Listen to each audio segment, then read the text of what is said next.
1993 मुंबई।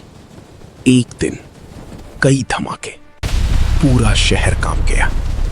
डर, खून और हर जुबान पर एक ही नाम, दाऊद इब्राहिम। लेकिन असली सवाल ये नहीं कि धमाके किसने कराए।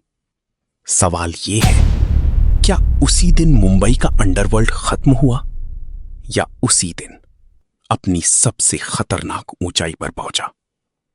इस कहानी की शुरुआत बम से नहीं होती।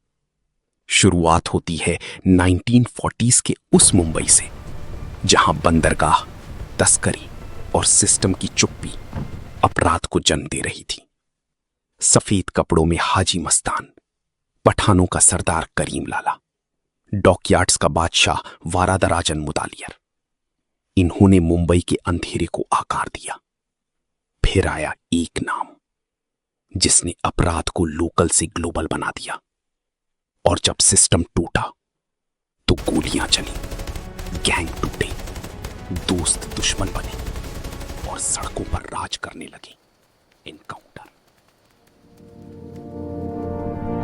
1993 मुंबई। एक ही दिन में शहर हिल गया। सीरियल ब्लास्ट्स, डर, खून और एक नाम जो सबकी जुबान पर था, दाऊद इब्राहिम। लेकिन सवाल यह है, क्या अंडरवर्ल्ड उस दिन खत्म हुआ या उसी दिन अपनी पीक पर था?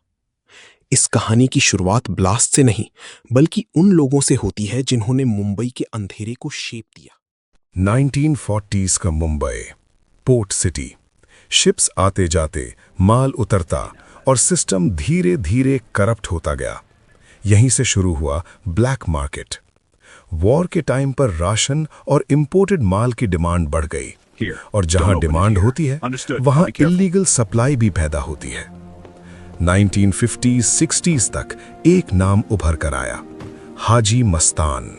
सिंपल आदमी, वाइट कपड़े, लेकिन काम गोल्ड स्मगलिंग। वो दुबई से सोना लाता, मुंबई में बेचता और धीरे धीरे डॉन बन गया। उसने सिर्फ पैसा नहीं कमाया, उसने सिस्टम को समझा। इसी दौरान एक और पावर उतरी, करीम लाला, पठान गैंग का लीडर। उसका काम था प्रोटेक्शन, हफ्ता दो वरना प्रॉब्लम मिलेगी। मस्तान और करीम लाला दोनों अलग तरीके से काम करते थे, लेकिन एक बैलेंस बना हुआ था। फिर एंट्री हुई तीसरे प्लेयर की, Varadarajan Mudaliar. South Indian network, dockyards पर कंट्रोल। अब मुंबई 3 हिस्सों में बंट गया था, स्मगलिंग, एक्सटॉर्शन और लेबर पावर। ये था मुंबई अंडरवर्ल्ड का पहला ऑर्गेनाइज्ड स्ट्रक्चर। 1970s-80s तक सब कुछ बदलने लगा।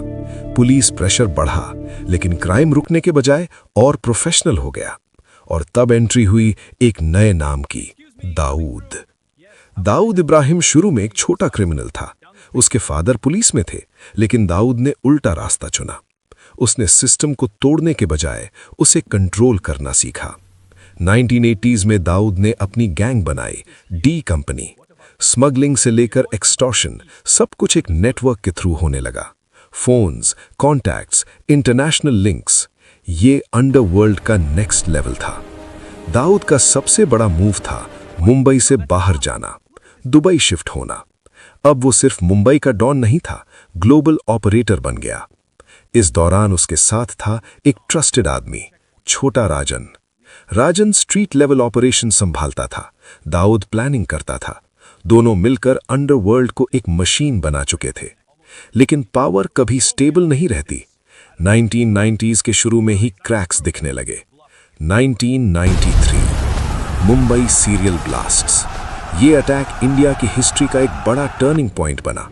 इन्वेस्टिगेशंस ने दाऊद और उसकी नेटवर्क की तरफ इशारा किया और यहीं से सब कुछ बदल गया। छोटा राजन ने दाऊद से अलग रास्ता चुना। दोनों दुश्मन बन गए। गैंग के अंदर ही वॉर शुरू हो गया। मुंबई की सड़कों पर फायरिंग, एनकाउंटर्स, रिवेंज किलिंग्स, हर दिन एक नई कहानी। इसी टाइम पर पुलिस ने अपना सबसे अग्रेसिव फेज शुरू किया। एनकाउंटर स्पेशलिस्ट्स आए। उनमें से एक नाम बहुत फेमस हुआ, दया नायक।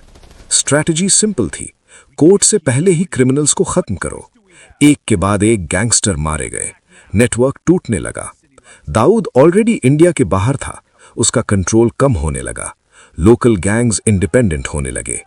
इसी दौरान एक और नाम उभर कर आया, अरुण गवली, लोकल डॉन जो बाद में पॉलिटिशियन बन गया। ये सिग्नल था कि अंडरवर्ल्ड अपनी पुरानी शेप खो रहा है। 2000s तक आते आते पिक्चर क्लियर हो चुकी थी।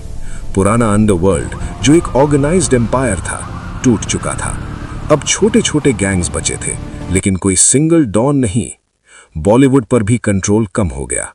एक्सटॉर्शन कॉल्स कम हुए। रियल एस्टेट और बिजनेस में डायरेक्ट इंटरफेरेंस गिर गया।